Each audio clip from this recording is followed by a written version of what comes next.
बिस्मिल्लाहिर्रहमानिर्रहीम अस्सलाम वालेकुम friends, I hope you are well. So बेटे अब जो है हम इस वीक में जो नेक्स्ट हमारा है वो मोटिलिटी डिसऑर्डर है। मोटिलिटी डिसऑर्डर में सबसे पहले हम एक्लेजिया को पढ़ेंगे। एक्लेजिया ऑलरेडी मैंने जीआईटी मेडिसिन में अच्छे से पढ़ाया है और मैं आपसे बार बार कह रही हूँ कि बेटे इस सर्जरी का इसोफेगस पढ़ने या जीआईटी पढ़ने से पहले आप मेडिसिन का जीआईटी देख लेना, जो वीडियो मैंने अपलोड किया है, ठीक है, क्योंकि पूरी सेम वही कहानी है जो मैं वहाँ समझा चुकी हूँ। ऐसा लग रहा है जैसे वहाँ से कॉपी पेस्ट करके डायरेक्ट ऐसा कि वर्डिंग भी वही है, ठीक है। तो एक्लेजिया वही मैंने बताया था ना कि एक्लेजिया क्या होता है कि पेशेंट को जो है शिकायत होती है कि उसका जो है ना खाना हलक में फंस रहा है, ठीक है। उसका खाना हलक मतलब इसोफेगस से नीचे ही नहीं जा रहा, ये आपका स्टमक है ना, तो इस नीचे ही नहीं जा रहा। क्यों? क्योंकि यहाँ पे जो एलईएस है, लोअर इसोफेजियल स्फिंक्टर जो है ना, वो बहुत ज़्यादा टाइट हो गया है, उसकी टोन बहुत ज़्यादा बढ़ गई है। टोन बढ़ गई है तो इसका मतलब प्रेशर वहाँ पे बहुत ज़्यादा इंक्रीज़ है और वो रिलैक्स नहीं हो पा रहा। वो रिलैक्स होगा तो उसके जो है वो दरवाजे खुलेंगे और खाना नीचे स्टमक में आएगा, लेकिन वो रिलैक्स ही नहीं हो पा रहा। वो इतना टाइट है, उसका टोन इतना बढ़ा हुआ है कि वो बहुत ज़्यादा टाइट कंडीशन में है, वो इनकम्पिटेंट है, ठीक है, मतलब खुल ही नहीं रहा, लैक ऑफ एबिलिटी है कि वो रिलैक्स ही नहीं हो पा रहा। तो इसकी वजह से खाना जो है ना वो यहीं पे जमा हो रहा है पेशेंट का ना, वो नीचे पास ही नहीं कर रहा। तो वही कह रहे हैं एक्लेजिया क्या होता है, ये एक इसोफेजियल मोटिलिटी डिसऑर्डर है। 3 मेजर एब्नॉर्मलिटीज़ याद रखनी है। पहले तो आपने यही जो मैं बता रही हूँ कि फेलियर हो जाता है, लोअर इसोफेजियल स्फिंक्टर रिलैक्स नहीं हो पाता, ठीक है। जब वो रिलैक्स नहीं होगा तो वो बंद पड़ा रहेगा तो खाना ऊपर ही जमा होता रहेगा और स्टमक में नहीं आ पाएगा, ठीक है। दूसरा ये याद रखना कि पेरिस्टाल्सिस मूवमेंट जो होती है ना वो भी नहीं होगी। जो ऊपर से जो आपकी पेरिस्टाल्सिस मूवमेंट जो आपकी फूड को प्रोसीड करने में हेल्प आउट करती है ना, तो यहाँ पे एक्लेजिया में वो भी आपको नहीं, क्योंकि ये एक मोटिलिटी डिसऑर्डर है। तो यहाँ पे क्या होगा, ए पेरिस्टाल्सिस होगी, लॉस ऑफ पेरिस्टाल्सिस होगी distal 2/3 of the body of oesophagus में, ठीक है। मतलब जो नीचे वाली जो बॉडी है ना डिस्टल 2/3, इसमें आपको पेरिस्टाल्सिस नहीं मिलेगी, ठीक है। मतलब खाना वही फंसा रहेगा और आगे प्रोसीड ही नहीं करेगा, क्योंकि एक तो बंद है और पेरिस्टाल्सिस मूवमेंट भी नहीं है, पेरिस्टाल्सिस लॉस ऑफ पेरिस्टाल्सिस है। इंक्रीज रेस्टिंग टोन, वही जो मैंने बताया कि इसका जो रेस्टिंग टोन होता है बहुत ज़्यादा बड़ा होता है। टोन कह लो या प्रेशर कह लो, बहुत ज़्यादा बड़ा होगा। जब आप इसकी मैनोमेट्री करवाओगे ना, मोटिलिटी डिसऑर्डर के लिए हम मैनोमेट्री करवाते हैं ना ताकि हम प्रेशर चेक कर सके। तो मैंने बताया था कि मैनोमेट्री करवाओगे तो अगर एलईएस का प्रेशर इंक्रीज मिलता है, उसकी टोन बड़ी भी मिलती है, तो इसका मतलब कि वो एक्लेजिया है। लेकिन अगर उसकी टोन कम मिलती है, मतलब प्रेशर कम है, तो इसका मतलब कि उसके गेट खुले हुए और बासानी जो है वो गैस्ट्रिक कंटेंट भी ऊपर जा रहा है, तो वो गर्ड का केस था, ठीक है। तो इस तरह से बार बार मैंने वहाँ भी बताया था और यहाँ भी मैंने दोबारा से एक्सप्लेन करती है। तो बस इसमें 3 मेजर एब्नॉर्मलिटी याद रखना कि इंक्रीज टोन मिलेगी, एपेसिस मिलेगी और फेलियर हो जाएगा एलईएस टू रिलैक्स, ठीक है। वो रिलैक्स नहीं हो पाएगा तो खाना ऊपर ही जमा होता रहेगा डिस्टल 2/3 ऑफ इसोफेगस में। पैथोजेनेसिस इसकी क्या है कि क्यों ये होता है, तो बेटे ये इस वजह से होता है क्योंकि जो इनहिबिटरी न्यूरॉन्स होते हैं ना हमारे, इनहिबिटेड न्यूरॉन जो होते हैं हमारे मेंटेरिक या ऑर्बिक प्लेक्सिस में, वो उनकी डिजनरेशन हो जाती है। खुद सोचो, जब इनहिबिटेड न्यूरॉन्स नहीं होंगे तो वो रिलैक्स ही नहीं होगा। जब वो रिलैक्स नहीं होगा तो क्या होगा, खाना जो है वो पास ही नहीं होगा फर्दर, क्योंकि जब वो रिलैक्स होगा तो उसके दरवाजे खुलेंगे गैस्ट्रोएसोफेजियल जंक्शन के और देन फूड स्टमक में इंटर होगा। लेकिन वो रिलैक्स नहीं हो रहा क्योंकि इनहिबिटेड न्यूरॉन की क्या हो गई, डीजनरेशन हो गई है, ठीक है। और आपको पता है कि इनहिबिटेड न्यूरॉन क्या कंटेन करता है, नाइट्रिक ऑक्साइड और वेजोएक्टिव इंटेस्टाइनल पेप्टाइड कंटेन करता है, ठीक है। तो अब ये क्या करते हैं, अगर गैंग्लियोनिक सेल मेंटेरिक प्लेक्सिस में लॉस हो जाए तो loss of smooth muscle motility खत्म हो जाती है। मतलब ये मैंने ये कहा था ना कि यहाँ पे इसोफेगस की जो लोअर थर्ड में कौन से मसल होते हैं, स्मूथ मसल, जो उसको रिलैक्स करने में हेल्प आउट करते हैं। तो जब गैंग्लियोनिक सेल ही नहीं है तो स्मूथ मसल की जो मोटिलिटी है वो भी क्या हो जाती है, लॉस हो जाती है, ठीक है। और लॉस ऑफ नाइट्रिक ऑक्साइड की वजह से क्या होता है कि वो इनकम्प्लीट रिलैक्सेशन करता है एलईएस, मतलब पूरी तरह से रिलैक्स नहीं हो पाता और टाइट फॉर्म ही, टोन इंक्रीज फॉर्म में ही रहता है, ठीक है। तो ये आपने याद रखना है, इसको एक दफ़ा पढ़ लो, ये इतना अहम नहीं है लेकिन मैंने फिर भी बढ़ा दिया कि भाई क्यों होती है कंडीशन ना। उसके बाद अब इसके कॉजेज़ क्या हो सकते हैं, एक तो एडियोपैथिक है कि मालूम नहीं कि क्या कॉज है। दूसरा ये कि जहाज डिजीज़ मैंने पहले ही बताया था कि इसमें जो है वो हो जाती है, पीछे मैंने शायद बताया था ना, ये डिजीज़ के ऐसे ही रिलेटेड है कि इसमें जो है ना ऑर्बिक प्लेक्सिस से रिलेटेड था कि उसमें मेंटेरिक प्लेक्सिस से रिलेटेड था कि उसमें जो है डीजनरेशन हो जाती है उनकी, मतलब सेम ऐसे ही कुछ था इसका ना, अभी मुझे याद नहीं आ रहा। तो इसकी वजह से होता है, डायबिटिक ऑटोनॉमिक न्यूरोपैथी की वजह से हो सकता है, और जो है जो अमाइलोडोसिस है वही सारी है जो मेडिसिन में मैं पढ़ा रही थी ना एक्लेजिया, तो वही कॉज है, सारा कॉपी पेस्ट करके लिखा है, कोई नई चीज़ नहीं है, क्योंकि आप एक्लेजिया ही पढ़ रहे हो, कोई नई चीज़ नहीं पढ़ रहे हो। तो अमाइलोडोसिस मैंने क्या बताया था कि एक एबनॉर्मल प्रोटीन अमोलाइड की एक्युमुलेशन हो जाती है, सार्कोइडोसिस होता है, ठीक है, और सूडो एक्लेजिया होता है। सूडो एक्लेजिया मतलब कि एक्लेजिया लाइक डिसऑर्डर होता है, like adenocarcinoma of cardium most common होता है, ठीक है, कि उसमें आपको जो है एक्लेजिया लाइक सिम्टम मिल रहे हैं। और बाकी pancreatic carcinoma, benign tumour of cardium, मतलब इन सब में आपको एक्लेजिया लाइक सिम्टम मिलते हैं। लेकिन ये एक्लेजिया होता नहीं है, ये सूडो एक्लेजिया है। तो ये आपको पता होना चाहिए कि कौन सा ब्रोंकोजेनिक कार्सिनोमा, इन सब में एक्लेजिया लाइक डिसऑर्डर, तो ये सूडो एक्लेजिया की वजह से भी हो सकता है, ठीक है, कि इन प्रॉब्लम की वजह से एक्लेजिया लाइक सिम्टम है, ठीक है। बाकी पढ़ लेना एक दफ़ा। अच्छा, क्लिनिकल फीचर वही होगा कि मोस्ट कॉमन जो है ये मिडिल लाइफ में आपको दिखता है, और डिस्फेजिया, और जाहिर सी बात है खाना निगलने में प्रॉब्लम है ना, खाना ऊपर इसोफेगस में जमा हो रहा है और वो नीचे पास ही नहीं कर रहा, ठीक है, तो डिस्फेजिया होगा। वर्स्ट होगा फॉर सॉलिड एंड लिक्विड दोनों के लिए, मतलब दोनों के लिए ही है, ना ही लिक्विड पास करेगा ना सॉलिड। खुद सोचो जब यहाँ से एलियस ही बंद पड़ा हुआ है, टोन बड़ी हुई और रिलैक्स नहीं हो रहा, तो खाना पानी कुछ गुजरेगा ही नहीं, पूरा ही ऊपर जमा होता रहेगा। तो ये फॉर सॉलिड एंड लिक्विड बहुत है, ठीक है। अच्छा, एक अनलाइक मैकेनिकल ऑब्स्ट्रक्शन में आपने देखा था कि सिर्फ सॉलिड के लिए था, लेकिन एक्लेजिया दोनों के लिए, सॉलिड और लिक्विड दोनों के लिए। तो ये भी एक डिफरेंस है जो आपने एक्लेजिया और मैकेनिकल ऑब्स्ट्रक्शन में याद रखना है। और नॉक्टर्नल रिगर्गेटेशन होगी कि उसे जो है जाहिर से बात है खाना जब पास नहीं कर रहा स्टमक तो ऊपर आएगा ना, वो ऊपर आएगा माउथ में, तो रिगर्गेटेशन होगी। सेकेंडरी रिकरेंट रेस्पिरेटरी इन्फेक्शन भी हो सकता है। क्यों?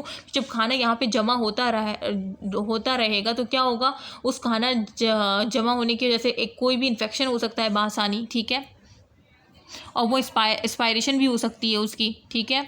कॉम्प्लिकेशन क्या होगी कि बैरिड एसोफेगस हो जाएगी। जब खाना एक अरसे तक एसोफेगस में रहेगा तो उसमें इन्फेक्शन होगा, इन्फ्लेमेशन होगा, फिर उसकी वजह से क्या होगा कि जो एसोफेगस की जो नॉर्मल लाइन थी ना स्क्वाइमस, वो किस में चेंज हो जाएगी, कॉलमनार में। यही होता है ना बैरिड, तो इसे हम क्या कहते हैं, बैरिड एसोफेगस, मतलब इंटेस्टाइनल मेटाप्लेजिया हो गया उसकी वजह से ना, एक्लेजिया की वजह। तो बैरिड एसोफेगस कॉम्प्लिकेशन में आ सकती है। दूसरा एसोफेजियल कार्सिनोमा हो सकता है, ठीक है। बैरिड एसोफेगस अगर बहुत लंबे अरसे तक लगा रहा तो क्या होगा, एडिनोकार्सिनोमा होगा। और एडिनोकार्सिनोमा मैंने क्या बताया था कि लोअर टू थर्ड में एडिनोकार्सिनोमा हमें देखने को मिलता है, और अपर और मिडल टू थर्ड में क्या मिलता है हमें, वो स्क्वामस सेल कार्सिनोमा मिलता है, ठीक है। तो ये भी मैंने पढ़ाया पीछे। नॉक्टर्नल एक्सपायरेशन हो सकती है, और ब्रोंकिक्टेसिस और लंग एब्सेस भी मिल सकते हैं इसकी वजह से, क्योंकि एक्सपायरेशन होगी ना, जब उसका वो खाना वहीं भरा है तो वो एक्सपायरेशन लंग पे भी हो सकता है, एब्सेस भी हो सकता है, ब्रोंकिक्टेसिस, ये सारी चीज़ हो सकती है। बाकी चेस्ट पेन होगा, वेट लॉस होगा, ठीक है। और क्या होगी, ये याद रखना कि इसमें हार्ट बर्न नहीं होता। मेन चीज़ मैंने जीआईटी में भी बताया था। देखो, एक तो मैंने मैकेनिकल ऑब्स्ट्रक्शन और एक्लेजिया का डिफरेंस बताया कि मैकेनिकल ऑब्स्ट्रक्शन में सिर्फ सॉलिड पास नहीं होता, ठीक है, मतलब उसके लिए वर्स्ट होता है, लेकिन एक्लेजिया में दोनों सॉलिड लिक्विड दोनों पास नहीं होता, ठीक है, इस वजह से स्टमक में। तो एक तो ये डिफरेंस है। दूसरा आपने गर्ड के साथ इसका डिफरेंस याद रखना है, जो कि जीआईटी में मैंने बताया था, ठीक है, कि एक्लेजिया और गर्ड में ये है कि गर्ड जो है उसमें हार्ट बर्न के साथ पेशेंट आता है ना, कि मुझे जलन है, मुझे खट्टा सा फील होता है, और सीने में जलन, चेस्ट पेन के साथ भी आता है, तो हार्ट बर्न के साथ आता है, ठीक है, गर्ड में। और जबकि एक्लेजिया में हार्ट बर्न नहीं होता, क्योंकि यार गर्ड में मैंने ये बताया था ना कि ये जो एलिएस है वो खुला रह जाता है, तो उसके साथ जो गैस्ट्रिक कंटेंट है वो ऊपर आ जाता है और उसको वो करता है, इरिटेट करता है, इस वजह से। तो ये गर्ड में था ना, तो जाहिर सी बात है जब गर्ड में स्टमक में से खाना ऊपर आ रहा है तो तभी तो हार्ट बर्न होगा ना पेशेंट को, तो हार्ट बर्न गर्ड में मिलती है। जबकि एक्लेजिया में मैंने क्या बताया था कि इसमें तो एलिएस बन हुआ होता है, कोई चीज़ पास ही नहीं होने देता स्टमक में। तो जब बन है तो जाहिर सी बात है स्टमक से कुछ ऊपर आ ही नहीं सकता, तो यहाँ पे कोई हार्ट बर्न की कंडीशन नहीं होती। ये बात याद रखना। ये गर्ड के साथ इसका डिफरेंस है, ठीक है। गर्ड के साथ इसका दूसरा ये डिफरेंस है कि एलियस टोन यहाँ पे बड़ी होती है, जबकि गर्ड में कम होती है। और जाहिर सी बात है टोन बड़ी हुई है तो हार्ट बर्न भी नहीं होगा, क्योंकि एलियस के तो दरवाजे ही बने, स्फिंक्टर बंद नहीं पड़ रहा है, इस वजह से गैस्ट्रिक कंटेंट कैसे ऊपर आएगा, तो हार्ट बर्न नहीं होगा। जबकि वहाँ पे एलियस खुला पड़ा हुआ था गर्ड में, तो इस वजह से हार्ट बर्न की कंडीशन थी। तो बार बार इस वजह से बता रही हूँ कि इसी में आप लोग जो है ना कन्फ्यूज़ हो जाते हो, और सिनेरियो में आता है कि उसको हार्ट बर्न नहीं था। तो वही चीज़ होती है कि जब गर्ड और एक्लेजिया दिया होता है और आपको फिर वहीं से डायग्नोसिस, एक तो आप एलियस स्टोन से भी, लेकिन एलियस स्टोन नहीं भी दिया तो हार्ट बर्न तो दिया है ना, तो वहाँ से आप लोग पता कर लो कि हाँ ये इसका ऑप्शन ये है। अगर पेशेंट को हार्ट बर्न है तो गर्ड है, हार्ट बर्न नहीं है तो एक्लेजिया है। तो इस तरह से सिनेरियो पे डिपेंड करता है कि क्या सिनेरियो है, ठीक है। अब इन्वेस्टिगेशन में क्या है, इन्वेस्टिगेशन में मैंने कहा था ना कि मोटिलिटी डिसऑर्डर के लिए हम मैनोमेट्री करते हैं और बैरियम स्वेलो करवाते हैं। बैरियम स्वेलो जब हम करवाएंगे ना, पेशेंट को बैरियम स्वेलो करवाएंगे, उसके बाद फिर जब हम देखेंगे तो उसमें ना हमें बर्ड बी का अपीयरेंस मिलेगी। और वो क्यों मिलेगी, क्योंकि जो है इसोफेगस में जब एक लंबे अरसे तक खाना जमा हो रहा है ना, तो वो ऊपर से तो डायलिटेशन हो जाएगी, लेकिन जो नीचे से ना बर्ड बीक लाइक, जैसे रेड टेल लाइक ना, रैट की जैसे टेल होती है, आप कह लो कि बर्ड की जैसे बीक होती है, वैसे आपको इस तरह से शो होगा। ये जो मैंने बनाया है ना, ये बर्ड बीक अपीयरेंस, तो आपको बर्ड बीक अपीयरेंस का साइन मिलता है एक्लेजिया वाले केस में, ठीक है। इस वजह dilation with uniform tapering of distal acid, ये डिस्टल पे यूनिफॉर्म टेपरिंग हो रही है, ऊपर डायलेटेशन मिल रही है आपको, ठीक है। और the gastric gas bubble initially absent, यहाँ पे गैस्ट्रिक गैस बबल एब्सेंट होते हैं, इसको छोड़ दो, ये याद रखो बर्ड बीक अपीयरेंस, ठीक है। बैरियम सेल में ये ऑलरेडी आपको मैंने बताया हुआ है सब कुछ, मैं GIT मेडिसिन में भी। इसोफेजियल मैनोमेट्री क्या होती है, गोल्ड स्टैंडर्ड होती है, ठीक है। ये आपने याद रखना है कि मैनोमेट्री क्या है, इसमें गोल्ड स्टैंडर्ड है। जबकि गर्ड में मैंने गोल्ड स्टैंडर्ड कौन सा बताया था, 24 और pH मॉनिटरिंग। तो साथ साथ जो मैं बता रही हूँ ना, इसको साथ साथ दिमाग में रख लो, क्योंकि यही चीज़ें होती हैं जो कि MCQs BCQs EMQ में आपको जो है ना, आप वहाँ पे कंफ्यूज होते हैं कि किसके लिए गोल्ड स्टैंडर्ड था। तो मैनोमेट्री क्या है, मोटेलिटी डिसऑर्डर के लिए तो गोल्ड स्टैंडर्ड यहाँ पे ये है, ठीक है। इसमें क्या क्या मिलेगा, एक्लेजिया में हमें इंक्रीज़ मिलेगा, जैसे मैंने बताया ना कि मैनोमेट्री जो करते तो इंक्रीज LS प्रेशर मिलेगा मोर देन 26 मिलीमीटर मरकरी, ठीक है। बाकी इनकम्प्लीट रिलैक्सेशन होगी ड्यूरिंग सेलिंग, एब्सेंट पेरास्टेसिस, तो ये सब आपको मैनोमेट्री बता देगा। बस इसमें ये याद रखो कि मैनोमेट्री जाहिर से बात है इसका टोन बढ़ा हुआ है, तो प्रेशर मैनोमेट्री क्या बताएगा कि इंक्रीज़ है, टोन बढ़ी हुई है, ठीक है। जबकि आपने जब गर्ड में मैनोमेट्री करवाई थी तो उसमें टोन कम आई थी, उसमें प्रेशर कम आ रहा था, इसमें प्रेशर इंक्रीज़ है, ठीक है। तो ये डिफरेंस मैं बार बार बता रही हूँ, अभी मैंने बता दिया। अच्छा, तो एक तो आपने बैरियम सेलो करवा लिया, इससे मैनोमेट्री करवा ली, इसके अलावा आप क्या कर सकते हो, इसोफेगोस्कोपी कर सकते हो। मतलब आपने जो है जैसे एंडोस्कोपी होती है ना, वैसे ही आपने इसमें जो है इसोफेगोस्कोपी कर दी, ठीक है, ताकि आप देख सको कि अंदर क्या है, डायरेक्ट इसोफेजियल बॉडी को देखने के लिए, ठीक है, या कुछ भी। अच्छा, हिस्टोलॉजी क्या है, हिस्टोलॉजी यही है इसकी, जैसे मैंने बताया ना कि गैंग्लियन सेल लॉस हो जाते हैं, जिसकी वजह से स्मूथ मसल की मोटिलिटी लॉस हो जाती है। तो हिस्टोलॉजी में भी यही लिखोगे कि गैंग्लियोनिक सेल नहीं है, इसके वजह से स्मूथ मसल मोटिलिटी नहीं है, क्रॉनिक इन्फ्लेमेशन हो रही है, और विग्रस एक्लेजिया मिल सकता है अर्ली स्टेज ऑफ डिसीज़ में। बस इसको छोड़ दो, बाकी छोड़ दो, ठीक है। ये मेन चीज़ तो थी वो मैंने बता दी, ठीक है। एक्लेजिया सब कुछ मैंने 2-3 दफ़ा रिपीट कर दिया है, दोबारा रिपीट करने की नीड नहीं है। अच्छा, इसका गोल क्या होगा, हमारा गोल ये होगा कि हम जो LES का प्रेशर बढ़ा हुआ है ना, उसको कम करें। मैंने क्या बताया कि LES की टोन बढ़ी हुई है, टोन बढ़ी है, इसका मतलब प्रेशर इंक्रीज़ है, इसी वजह से जो है इसकी टोन बढ़ी हुई, ये रिलैक्स नहीं हो पा रहा है, इस वजह से खाना ऊपर इसमें जमा हो रहा है, स्टमक में नहीं हो पा रहा। तो हम ट्रीटमेंट क्या करेंगे, हम ट्रीटमेंट ये करेंगे कि हम इसकी टोन को कम करें। इसकी टोन को कम करेंगे तो ये रिलैक्स हो जाएगा और खाना बआसानी इस वजह से स्टमक तक आ जाएगा। तो हमारा गोल यही है कि रिड्यूस करना LES प्रेशर को, ठीक है, ताकि वो इस वजह से एम्प्टी हो सके स्टमक में, यही है ना। तो हम क्या करेंगे, हम ये कर सकते हैं कि न्यूमेटिक डायलेटेशन करेंगे। अब न्यूमेटिक डायलेटेशन में ये होता है कि हम जो है ना, एक बलून जो है ना उसको फुला देते हैं, LES की जगह पे अंदर जो है लेके जाते हैं, मतलब इंस्ट्रूमेंट के थ्रू बलून लेके जाते हैं, मतलब एक बलून लाइक होता है, और उसको LES पे फुला देते हैं। और जब वो फूलता है तो ये जो LES स्टोन बड़ा हुआ है ना, जो ये बन पड़ा हुआ है, तो जब बलून फूलता है तो ये उसको खोल देता है तो खाना फिर चला जाता है, ठीक है। न्यूमेटिक डायलेटेशन में ये होता है। मैं पढ़ भी देती हूँ कि स्ट्रेचिंग दी कार्डिया, यहाँ पे कार्डिया होता है ना, कार्डिया मसल, तो कार्डिया को स्ट्रेच कर देता है विद बलून के साथ, और फिर वो डिस्टर्ब कर देता है मसल को, और इस तरह से वो खाना चला जाता है, ठीक है। लेकिन इसकी कॉम्प्लिकेशन ये है कि परफोरेशन हो सकती है, कि मे भी वो बलून इतना फुला दे कि उसके अंदर सुराख कर दे, परफोरेट कर दे, तो ये मतलब एक रिस्की काम हो गया है ना, कि उसको परफोरेट ही कर दिया, ठीक है। आप इतना बिगर बलून को फुला दो कि वो परफोरेट ही कर दे, तो इसमें फिर ये एक कॉम्प्लिकेशन है, ठीक है। तो आपने ये देख लेना है, न्यूमेरिक डायलेटेशन में बलून का मैंने केस बता दिया, लेकिन उसकी कॉम्प्लिकेशन परफोरेशन याद रखना। उसके बाद हेलार मायोटमी, हम क्या करते हैं कि जो कार्डिया मसल होते हैं ना पे LES के साथ, हेलार मायोटमी में हम इसको कार्डिया मसल को वो कर देते हैं, उसमें ना कट लगा देते हैं, कार्डिया मसल जो होते हैं ना यहाँ पे, तो उसमें हम कट लगाते हैं। तो कट लगाने से क्या होता है कि जो LES है ना वो रिलैक्स हो जाता है। जाहिर सी बात है, जब मसल पे कट लगाओगे तो वो क्या हो जाएगा, वो रिलैक्स हो जाएगा, मतलब वो जो अपनी उसकी जो टोन होगी उसको हम कम कर देंगे कट लगाने से। तो यही होता है हिलार मायोटमी में, कि उसमें हम क्या करते हैं, cutting the muscle of the lower oesophageal और कार्डिया, मतलब जो लोअर इसोफेगस है और जो कार्डिया के मसल है, जो कि यहाँ पे इस जगह पे कौन से मसल आते हैं, एक तो लोअर इसोफेगस के होते हैं, एक कार्डिया मसल होते हैं, तो दोनों में हमने कट लगा दिया है।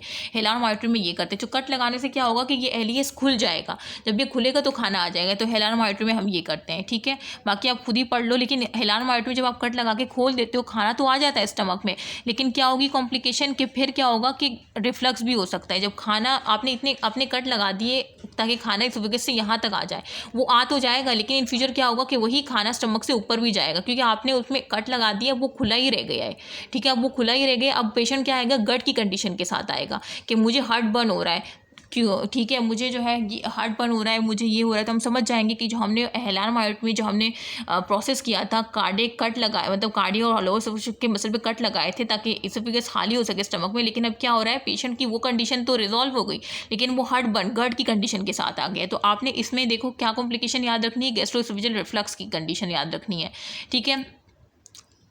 और ये सक्सेसफुल होता है, 90% ये सक्सेसफुल हो जाता है, लेकिन बाकी 10% में यही कि वो कॉम्प्लिकेशन के साथ आता है, ठीक है। तो इसमें देखो, और ये जो कॉम्प्लिकेशन है ये भी रट्टा लगाने की नीड नहीं है, एक सेंस होता है कि बलून इतना ज़्यादा फुला दिया कि उसमें परफोरेशन कर दी न्यूमेटिक डायलिटेशन में। हिलार मायोटमी में जब हमने कार्डिया पे और कार्डिया मसल और लोअर एसोफेगस पे कट लगाए तो वो क्या हुआ, खुल तो गया, एलियस रिलैक्स तो हो गया, इसोफेगस से हमारा खाना स्टमक में तो आ गया, लेकिन इन फ्यूचर क्या हो सकता है कि वही खाना स्टमक से ऊपर भी जा सकता है, वही गैस्ट्रिक कंटेंट ऊपर जा सकता है, वो क्या कर सकता है, इसोफेगस को इरिटेट कर सकता है, इन्फ्लेमेशन कर सकता है, पेशेंट हार्टबर्न के साथ आ सकता है, इन फ्यूचर उससे बैड इसोफेगस हो सकता है, और बैड इसोफेगस फर्दर क्या कोस करेंगे, एडिनोकार्सिनोमा। सारी चीज़ें जिस तरह से मैं बोल रही हूँ ना, वैसे आपने भी इस तरह से प्रैक्टिस करनी है। इसकी सारी चीज़ें आपकी वर्बली ज़बान पे आनी चाहिए, ठीक है। मैंने इतना पढ़ा दिया है कि सारी चीज़ें अब मेरी वर्बली ज़बान पे आ रही है, तो आप लोगों ने भी ऐसे ही मुझे रिजल्ट देने हैं, ठीक है, ताकि जब बॉय में मैं आपसे पूछूँ तो आप फर बोल सको और फिर निकल के मेरे लिए लास्ट में दुआ करना, ठीक है। तो अब देखो बेड इसमें जिस तरह से मैंने डायग्राम ड्रो की, तो ये बर्ड बी के अपेरेंस नज़र आ रही है, ऊपर देखो इसकी डायलिटेशन हो गई है, ठीक है। तो ये बर्ड बी की साइंस शो किया है, और ये हिलार मायोटमी है जो मैं कह रही थी ना कि यहाँ पे हमने कट लगा दिया। अब कट लगाने के बाद हमने क्या कर दिया उसको, मतलब इतने कट लगाया कि वो खुल गया, उसके बाद फिर हमने सूचरिंग कर दी, ठीक है। तो ये हिलार मायोटमी की तस्वीर है। आई होप कि आपको समझ आ गई और मज़ा भी आ रहा हो, ठीक है, क्योंकि ये एक अच्छा मज़ा आता है सर्जरी पढ़ने में कि अच्छा इसके लिए फिर हम ये करते हैं, फिर उसकी क्या कॉम्प्लिकेशन है। पहले तो आपको मुश्किल लगता है, और लिटरली मुझे भी बहुत मुश्किल लगा था, मैं तो कहती थी कि कैसे होगा, लेकिन लिटरली कोई भी चीज़ जो है नामुमकिन नहीं होती। जब आप करने बैठते हो तो अल्लाह जो है आपके मतलब अल्लाह आपके लिए आसानी करता है, लेकिन ना करने से करना बेहतर है, ठीक है। तो हमेशा कोशिश करो। और ये जो है हमारा मतलब हम शुरू साल से कर रहे हैं और फिर भूल रहे हैं, और ये होता है, रिविज़न साथ रखोगे तो नहीं भूलोगे, ठीक है। तो ये मैंने करवा दिया है, आई होप कि आपको अच्छा लगा हो। और इंशाल्लाह नेक्स्ट जो है हम क्या करेंगे, अच्छा ये तो हमारा सर्जिकल था, रुको ट्रीटमेंट की तो हमने सर्जरी की थी, इसके साथ हमने फार्माकोलॉजिकल हम क्या कर सकते हैं कि हम बोट्यूलिनम टॉक्सिक दे दें। बोट्यूलिनम टॉक्सिक क्या है, एक एंटीकोलिनर्जिक है। हम एंडोस्कोपिक के थ्रू जो है लेके जाते हैं एक इंजेक्शन और LES पे लगा देते हैं, ठीक है। अब यहाँ पे फार्माकोलॉजी ये कि हमने एंडोस्कोपिक पे ना एक इंजेक्शन लेके गए जिसमें बोट्यूलिनम टॉक्सिक था, और उसको यहाँ पे लगा देते हैं इस LES में ना इंजेक्शन, तो वो रिलैक्स हो जाता है। तो एक तो बोट्यूलिनम टॉक्सिक लगाने से वो रिलैक्स हो गया, ठीक है। ये हमारा फार्माकोलॉजिकल ट्रीटमेंट था, वो सर्जरी था। बोट्यूलिनम टॉक्सिक का LES को रिलैक्स कर दिया। दूसरा है कैल्शियम चैनल ब्लॉकर दे देंगे हम पेशेंट को। कैल्शियम चैनल ब्लॉकर कौन से होते हैं, नेफेडिपिन, वेरमपिल, डेल्टियाजाम, ये सारे, ठीक है। और ये ट्रांसलेट क्या कर देता है, रिलीफ कर देता है सिम्टम, मतलब जो सिम्टम होते हैं ना उसको ट्रांसलेटली ये रिलीफ कर देता है कैल्शियम चैनल ब्लॉकर, ठीक है। तो ये आपने फार्माकोलॉजिकल में लगा रखना है। बाकी सर्जरी में आपने न्यूमेटिक डायलिटेशन, हिलार मायोटमी याद रखनी है, calcium channel blocker, botulinum toxic याद रखना है, ठीक है। अब नेक्स्ट हमारा है डिफ्यूज एसोफेजियल स्पेज़म, तो ये हमारा लास्ट ही टॉपिक होगा इंशाल्लाह। इसके बाद फिर हमारा नेक्स्ट चैप्टर होगा 38 स्टमक एंड ड्यूडेनम, ठीक है। तो ये मैं नेक्स्ट वीडियो में करवा दूंगी इंशाल्लाह। बाकी दुआओं में याद रखिएगा। ओके, अल्लाह हाफिज़।